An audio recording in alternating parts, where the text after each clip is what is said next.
anyhow, here it is. Yeah. It says, can we speak on 3 different areas? Confessing words, acknowledging mistakes, and seeking forgiveness.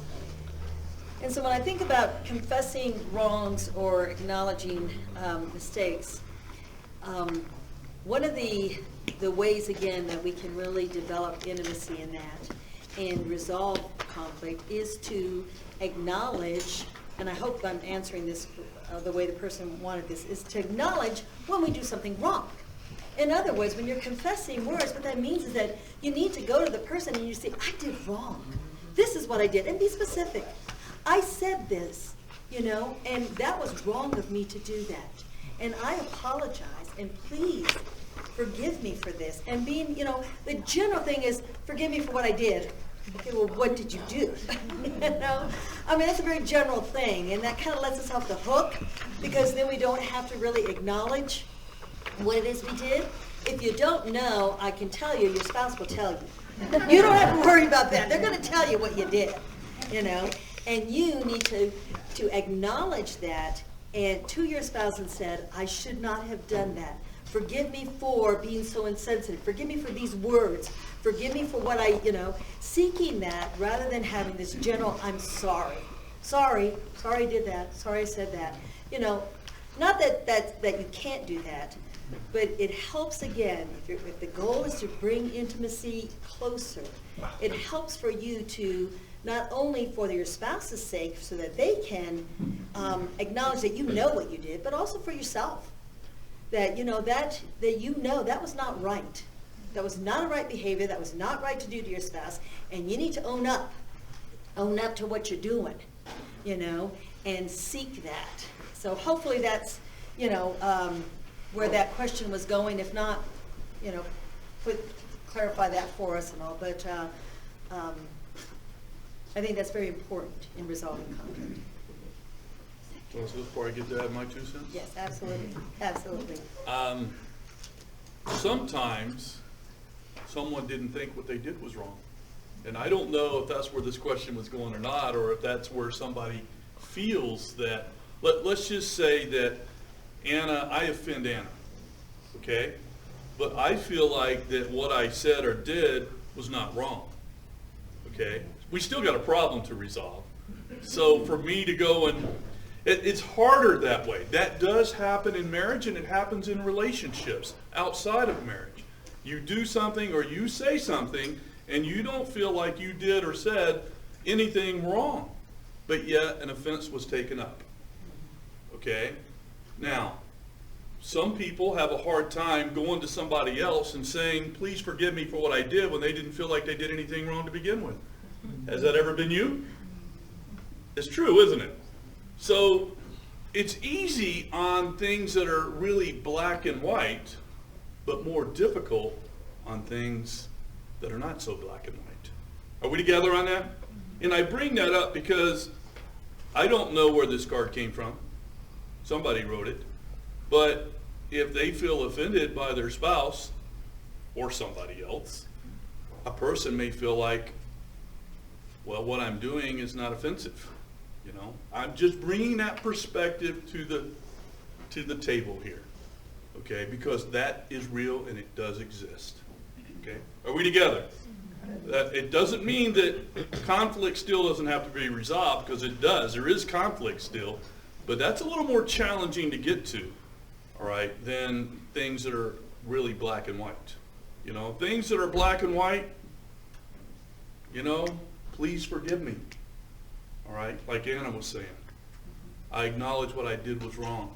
But there are times when we offend, and we don't mean to, okay? And we don't even feel like what we did was offensive, but yet an offense is taken. And those are more difficult to deal with. How do you resolve those? More difficult? A lot of prayer. Is that a second seminar? Well, I think the principles that we talked about are still the same. They're still the same in that, you're still going to talk about it in a loving, gentle way, and so I think all of those that we talked about in that still apply. It's just that it may have to be stated.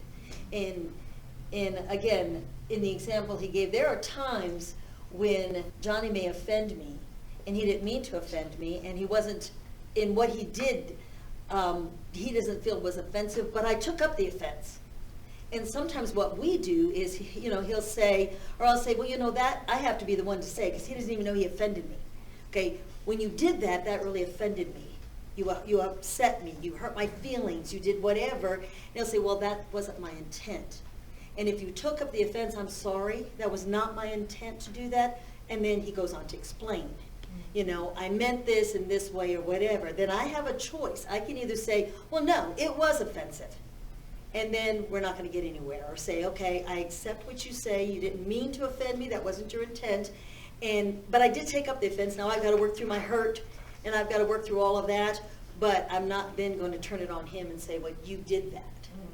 There's where those I and you statements, I felt offended rather than you offended me, No, I felt offended by what you said. I took up the offense, And so there's still a conflict, but it wasn't because you offended me, if that makes sense.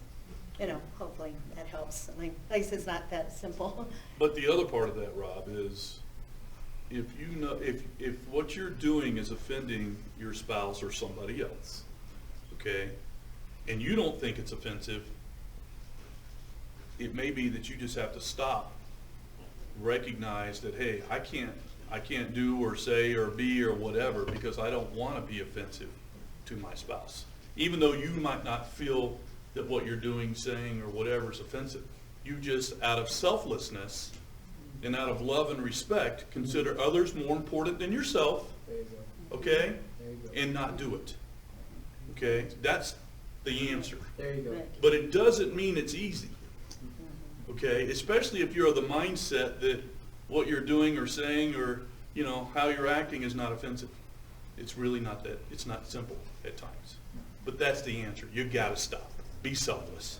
Consider others more important. Okay? That help? Okay. 1:30. We're going to move on with our next talk in your handout. This is sexual intimacy. Okay? To build an intimate marriage, a husband and wife must be committed to meeting each other's physical and emotional needs through sexual intimacy. Yet sex in many marriages is a source of conflict and disunity. It just is. Many wives feel exploited, and many husbands feel rejected. We need to remember, like in all areas of marriage, sexual intimacy is not automatic. It just doesn't happen automatically. It requires attention, understanding, and self-sacrifice. Just like we were talking about earlier, self-sacrifice. Therefore, a husband and wife must be committed and intentional to grow in spiritual or sexual intimacy.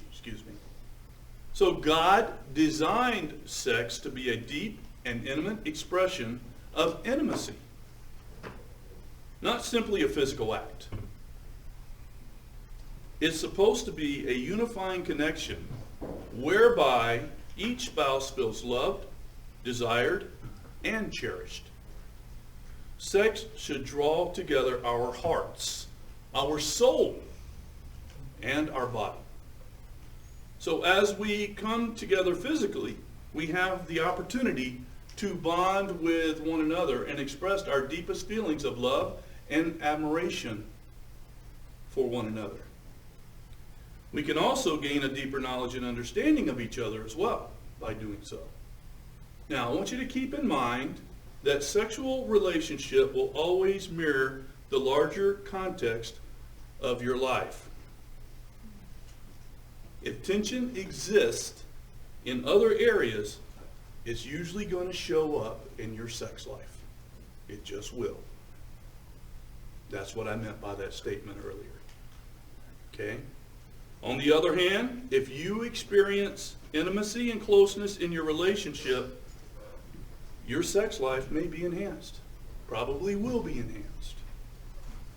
So, also I want you to keep in mind that sex is a lifelong activity. It may look different at different seasons of life. Young versus old.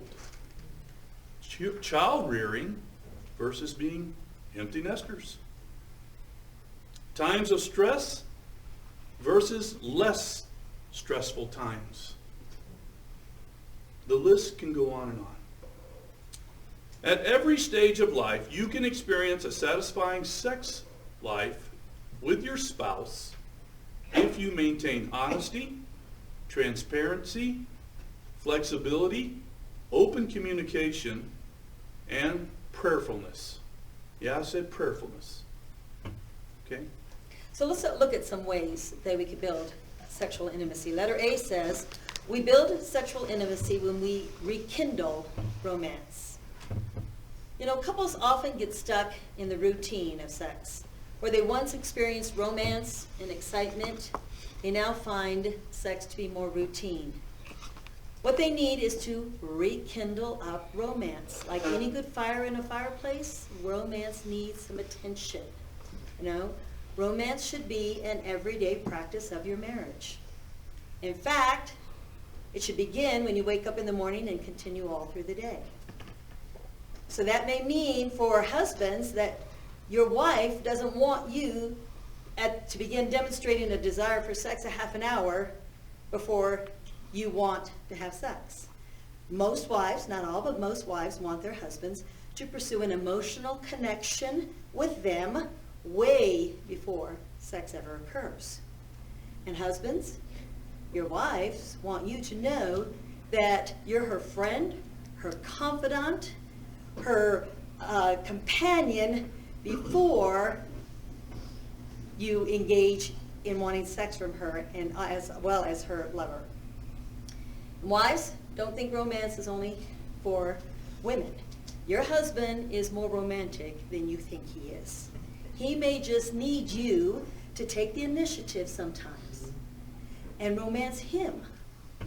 Find out what he considers romantic and do it. However, keep in mind that for most men, not all, but for most men, romance is a precursor to the sexual act. That takes us to number 1 in your handout. Number 1, romance is spelled time. T-I-M-E, time. One of the reasons that the fire goes out of a marriage is because we are too busy or too preoccupied with life for romance. Remember, when married people are too busy for romance, they're just too busy. Okay? The truth is, we make time for things that are a priority in our life, don't we? And how we spend our time reveals our priorities. Oftentimes a person will say, my spouse is the most important thing in my life. Yet, they do not spend a lot of time with their spouse outside of the day-to-day activities of running a family and running a home. You see, if your spouse feels like he or she is truly your first priority, there will be a noticeable difference in your sexual relationship.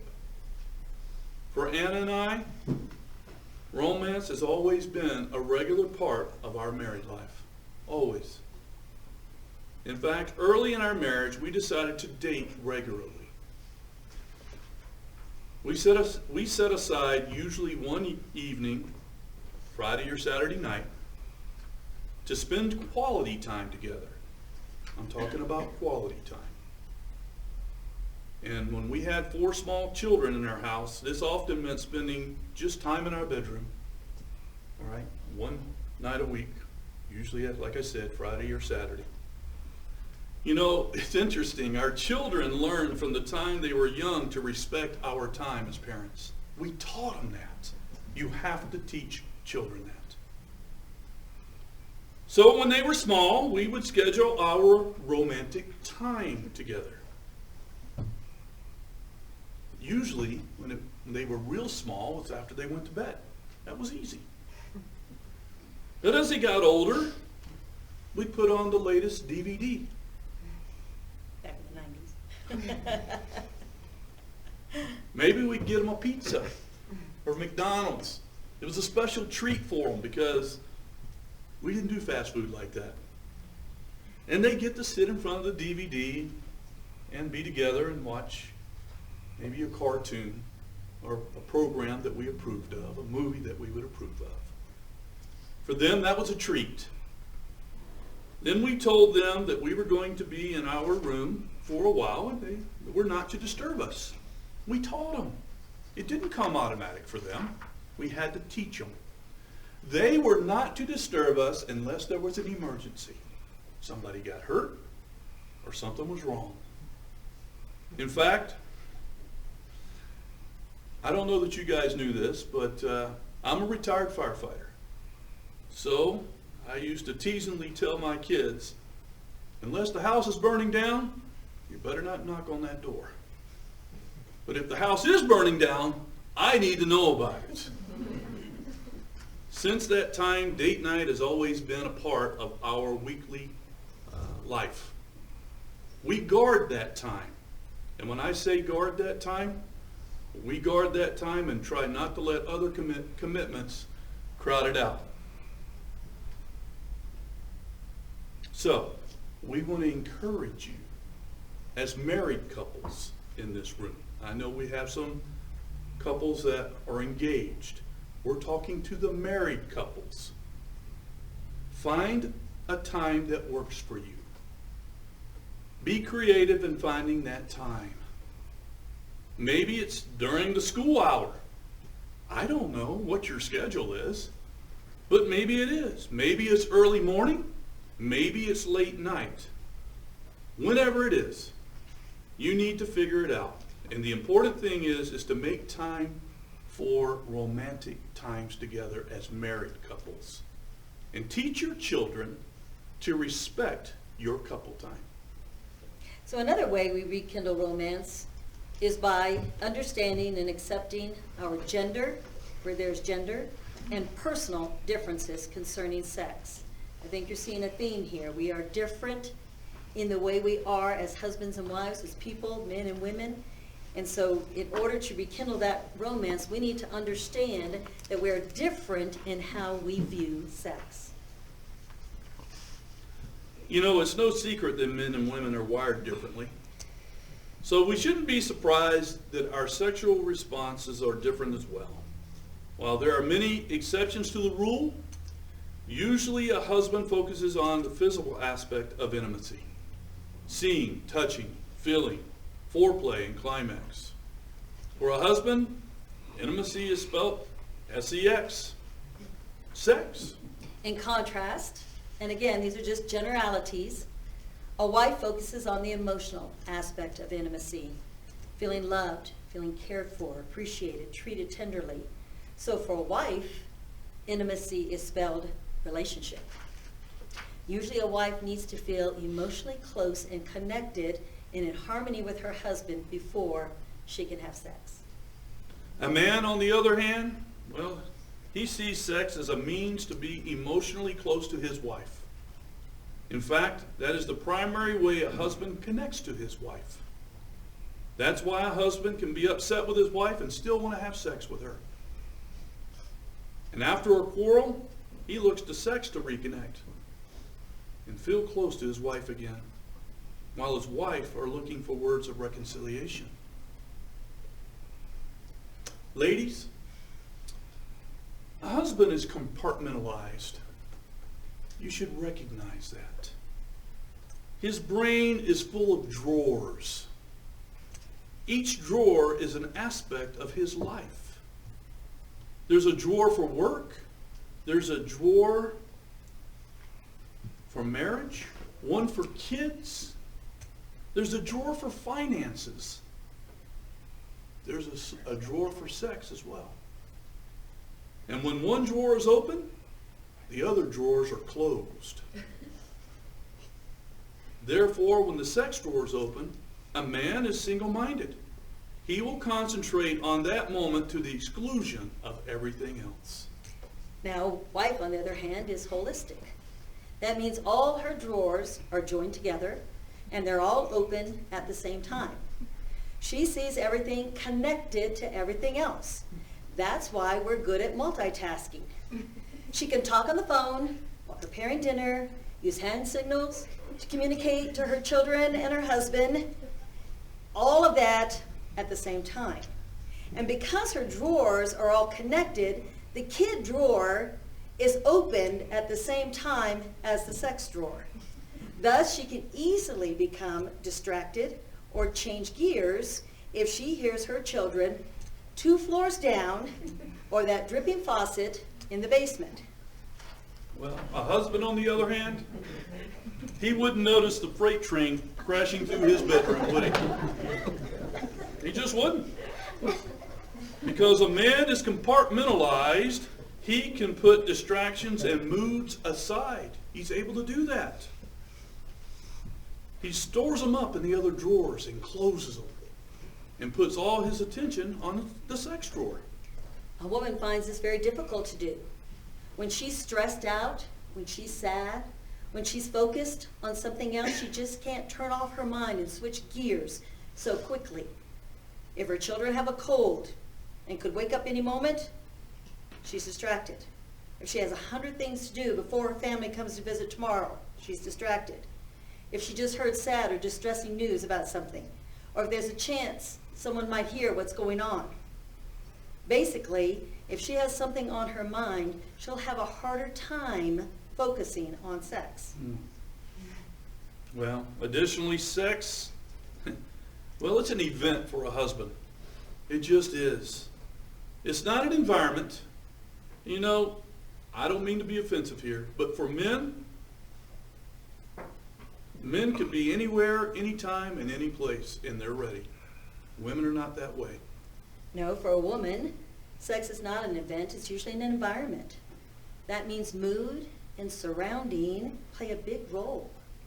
She prefers that romantic setting with candles and soft music and attention. And husbands, they're more focused on the physical aspect of their wives, mainly the enjoyment of her body. Thus, he likes to see and he likes to touch his wife's body. A husband's focus on his wife's body can sometimes bother us women. We may feel the only time our husband touches us is when he wants sex, or he's always touching us and looking at our bottoms. What we need to understand as women is that a husband's enjoyment of his wife's body is from God. God created men in the way that they are to love and view their bodies. If you don't understand that, read Song of Solomon, where there's a lot of emphasis on the body itself. There are various mentions in that book of the lover showing appreciation for his wife's body. In fact, in Proverbs 5:19, we read that a wife's breasts are captivating to her husband. As a loving hind and a graceful doe, let her breasts satisfy you at all times. So wives, instead of being bothered or upset at your husband's constant appreciation of your body, see it as an expression of his love and desire for you. So husbands, remember that your wife isn't wired like you. She just isn't. She appreciates your looks, but probably doesn't want you going around touching her like you want to or want to do. So when you touch her, don't focus on the sexual parts of her body. She doesn't like that. Give her a hug. Give her a non-sexual touch. Maybe give her a kiss. Give her a hug. Don't always try to reach out and touch her body in places where she doesn't want to be touched. Tell her how beautiful she is, both physically and as a woman. Tell her that. Speak words of appreciation for her as your wife, the mother of your children, and a woman who is fully capable and gifted in many areas. If she knows you appreciate her as a person as well as your lover, she will be more apt to appreciate your words about her body. Which brings me to the next key difference between men and women. Sex is a huge part of a man's identity. It just is. That's how God has created us. His sexuality and identity are so integrated. Thus, to reject him sexually is to reject him. And vice versa. To accept him sexually is to accept him. A husband feels affirmed and accepted by his wife through sex. In fact, nothing says I love you more than his wife looking forward to enjoying sex with him.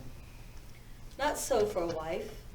A wife's identity is rarely tied to her sexuality. In fact, many women have a hard time understanding why their husbands are so sexually oriented all the time. They may find it even offensive that sex, that's all he thinks about. But remember, wives, that's how God has created them. He's different than you. With this in mind, a husband needs to concentrate on romancing his wife, demonstrating acts of service, words of affirmation, gifts and non-sexual touches like a hug or a kiss or a pat that says, I love you, more than just wanting to have sex. That's how she's wired. Husbands will create conflict in a relationship when they focus on the physical side of sex and forget or forego the needs of his wife. And wives often fail to understand how important sex is to their husbands. And I'm going to repeat that. Wives sometimes fail to understand how important sex is. We need to understand that that's how God created them. So there's nothing more encouraging and more supportive to your husband and speaks love to your husband than a wife who accepts, welcomes her husband's sexual advances, and is participatory. So, again, did you hear what I said? Participatory in the act as well. Well, these are just generalities that we're talking here. In some cases, the responses may be different. A wife may be more interested in sex than her husband. That happens. She may be less romantic than her husband, more compartmentalized and ready to move on after the act. Her husband, on the other hand, may be one of those who likes to cuddle, to hear words of love and affirmation. Whatever the case might be, the important thing to remember is our gender differences affect the way we view sex.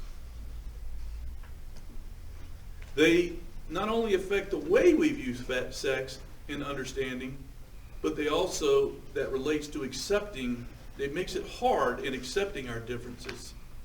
All right? We have to work hard at accepting our differences. You know, our gender differences aren't all that determine our different views when it comes to romance. Sometimes it's just our individual personalities.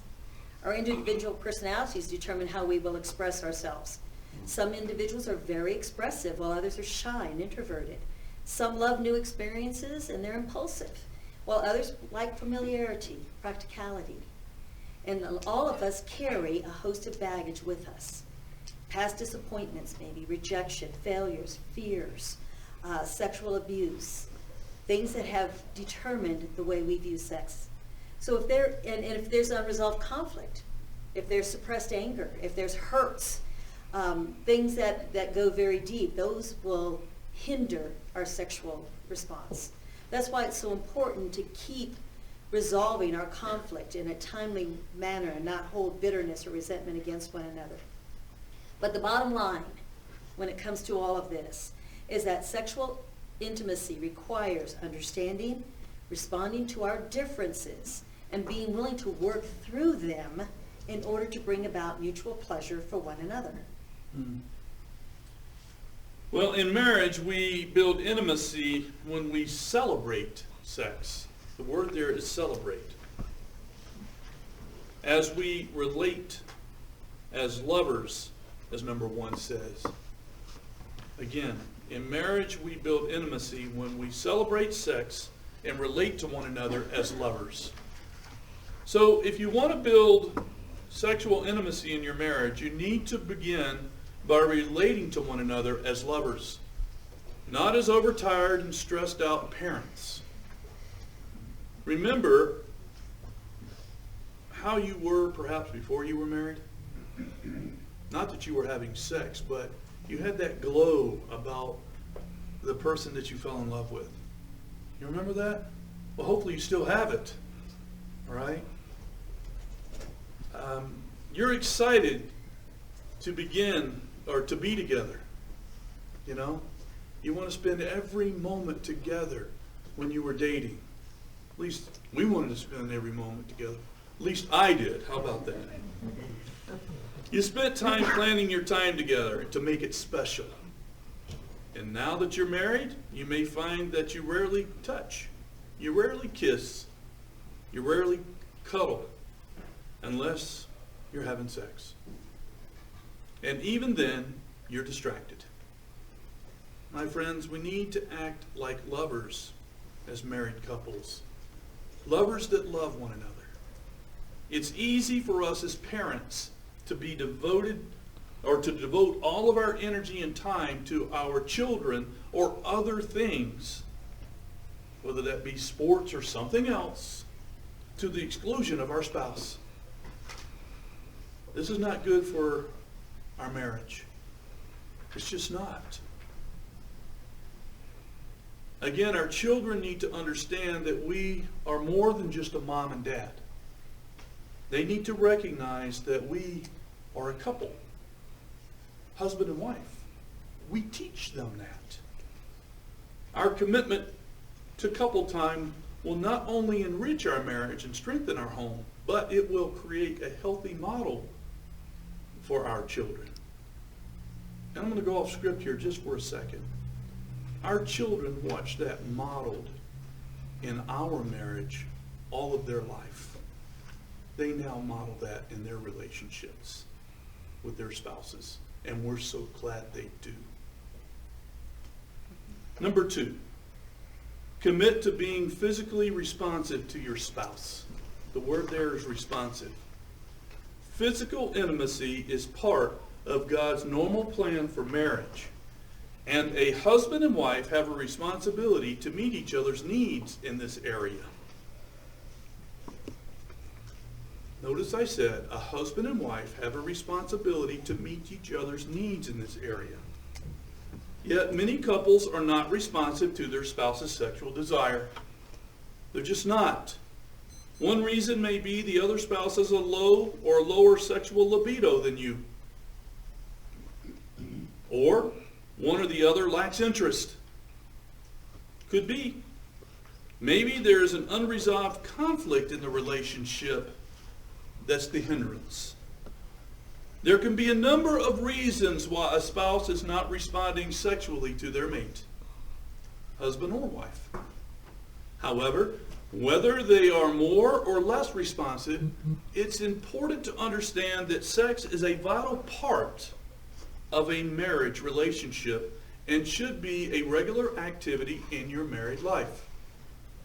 You know, the Bible addresses this. It addresses sexual responsiveness. If we looked at 1 Corinthians 7, verses 2 through 5, we read, "But because of immoralities, each man is to have his own wife, and each woman is to have her own husband. The husband must fulfill his duty to his wife, and likewise also the wife to her husband. The wife does not have authority over her own body, but the husband does. And likewise also the husband does not have authority over his own body, but the wife does. Stop depriving one another, except by agreement for a time, so that you may devote yourself to prayer and come together again, so that Satan will not tempt you because of your lack of self-control." That's read directly out of the Bible. So in a nutshell, what this is saying is that couples should not withhold sex from each other. Sorry, I forgot to tell you that letter A was do not withhold. The word there is withhold sex. Now keep in mind, we're not talking about the occasional lapse in sexual activity due to a legitimate reason. Health, pregnancy, grief, any number of family situations or personal situations. We're talking about the consistent and routine denial of sex to your spouse. Within the context of these verses, Paul's been addressing the Corinthian church, the Corinthian believers' tendency to be celibate because they believe celibacy brought about greater holiness and commitment to God. Well, that's usually not the reason that couples withhold sex today. They withhold sex for selfish reasons, possibly to punish, control, or manipulate their spouse, or a variety of others. God never intended sex to be a weapon that you can wield over your spouse in any way. The husband or wife who dangles sex in front of their spouse as reward for getting their way or continually denies their spouse because they don't want to have sex is abusing the gift that God gave to married couples. So let's look more carefully at these particular verses. The first thing that we're going to notice in your handout is that the regular practice of sex can be a preventative measure against immorality. Look at verse 2 in your handout. It says, "But because of immoralities, each man is to have his own wife and each woman is to have her own husband." What the Apostle Paul is pointing out is that when couples withhold sex or abstain from sex, the door is open for sexual immorality. Now, while the regular practice of sex in marriage is not a guarantee that there is going to be no unfaithfulness, it does act as a preventative measure. The next thing we see is that married couples are to fulfill their duty to one another in regards to sex. Now, before anyone gets all defensive and says, "I don't have a duty to have sex with my spouse," just consider this. The word duty here carries the idea of a sacred responsibility within the confines of a marriage covenant. Remember when we talked about covenant in the beginning? A biblical marriage covenant assumes that each spouse is committed to Genesis 2:24. That is, and the two shall become one flesh. When you deny your spouse, you're not fulfilling that part of your covenant. Letter B. Your body is not your own. The word there is own. You see, the Apostle Paul goes on to tell us why we're not to deprive one another. Look at the scripture. Look at the scripture under letter B at your handout. Note how the Apostle Paul writes in 7:4. "The wife does not have authority over her own body, but the husband does. And likewise also the husband does not have authority over his own body, but the wife does." You see, the idea of authority is much like that of stewardship. Stewardship. We are simply stewards of what God has entrusted to us. Whether that's money, whether that's our children. Stewardship. We're stewards. I just use those two as an example. Well, let's take money for example. You see, God gives us money. It's not yours. It belongs to Him. You're a steward. You have the authority to steward that money for God's glory and for the good of others as well. That's called financial stewardship, where you're not to use our money for our own selfish pleasures, but you're a steward of it. In the same way, God has given you, your spouse, and has conferred authority to you over that body, as it says there in 7:4. Not what John says. I'm reading what 7:4 says out of Scripture here. You're to be a good steward of your spouse's body. You're to treasure and honor your spouse's body. Not abuse. Not misuse. You're to not lord sex over them. Not make demands that are selfish or unloving. Instead, you're to be a servant, seeking to please and honor your spouse. That's what we're to do. Husband and wife. And keep in mind, when a couple has given themselves over to another and become one flesh as husband and wife, there will be love and respect for one another, and their sex will be the loving outcome of their oneness. Their sex life will become the loving outcome of their oneness. You know, the Apostle Paul continues in 7:5. He says that spouses are not to deprive one another except by agreement for a time, so that he or she may devote themselves to prayer. Well, this implies only a temporary withdrawal from sexual activity. The idea of prayer would not just be your normal prayer pattern or day-to-day life, but prayer that involves some sense of urgency, maybe even that of fasting. Maybe you're in prayer over the loss of a loved one, and maybe it takes a period of time to get through that. Maybe there's something tragically that's happened in the family. You know? That's a time of prayer. All right? And thus, sexual activity may stop. Finally, the Apostle Paul declares normal sexual relationships should be resumed quickly so that Satan will not take advantage of the lack of self-control. You see, this implication here is abstaining from normal sexual relations with your spouse opens the door for Satan to bring temptation and weakens self-control. That goes back to what the Apostle Paul stated earlier when Anna read it in 7:2. Because of immoralities, couples should engage in sex on a regular basis. Now let me just add a couple more warnings, since this is a very fragile issue in marriage. Neither spouse should have to plead or negotiate for sex from their spouse. Also, do not demand sex at any time. Don't force your spouse to ever have sex. Each of these is abusive behavior. Also, be sensitive to your spouse. Each rejection of your spouse's sexual overtures drives a wedge in your relationship. And if a person is rejected often enough, he or she typically internalizes that anger, that hurt, that disappointment, until such time, if the rejection continues, it drives a wedge and maybe can lead to one or two different reactions, none of them good. Either they'll give up on the relationship and seek an alternative sexual outlet, such as pornography or maybe even an extramarital affair, or they'll look to divorce. Now, if the wife is the one who's refusing sex, the husband needs to consider whether he is loving his wife sacrificially and living with her in an understanding way. If the husband is the one refusing sex, the wife should ask herself if she is loving, respecting, and submitting to her husband. But be careful here. You should evaluate yourself, not your spouse. So wife, don't evaluate if your husband is loving you as Christ loved the church. And husband, don't evaluate if your wife is loving and respecting you. Each of you evaluate yourself as to the area that God has addressed for you in his word. Also, if you're the spouse that doesn't want sex as often, the best course of action is to consider yourself, the spouse, more important than yourself. Die to yourself and give sacrificially and freely in this area.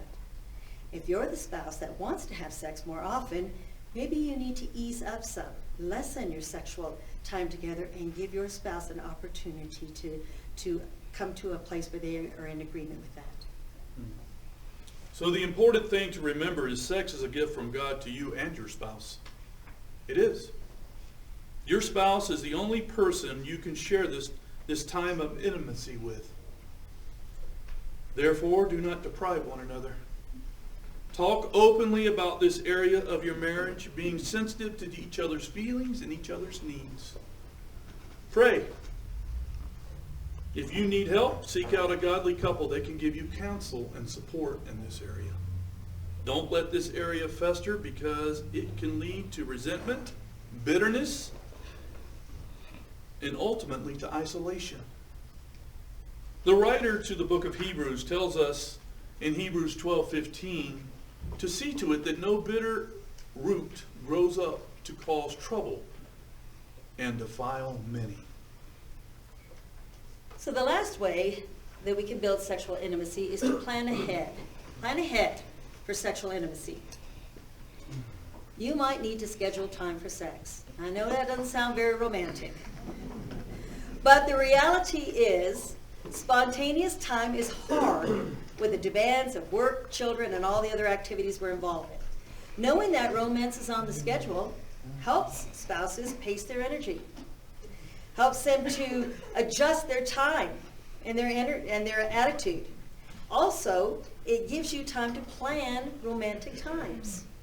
It stimulates anticipation, it enhances sexual desire, and though such a scheduled sex doesn't have to replace spontaneous time, it can help ensure that sex is going to be on the menu in our busy lives. So as we stated at the beginning of a session, sex is an expression of intimacy. In a oneness marriage, it's the ultimate union between a husband and a wife, whereby the physical, emotional, mental, psychological, and spiritual come together in harmony. When tensions or brokenness exist in these areas, sexual intimacy will be hindered. However, when there is intimacy in every aspect of your marriage, sexual intercourse becomes the manifestation of oneness. If we had to sum up the most important principle to follow when it comes to sexual intimacy, or for that matter, all of intimacy, it would be to consider one another better than ourselves. Not looking out to our own interest, but also to the interest of our spouse.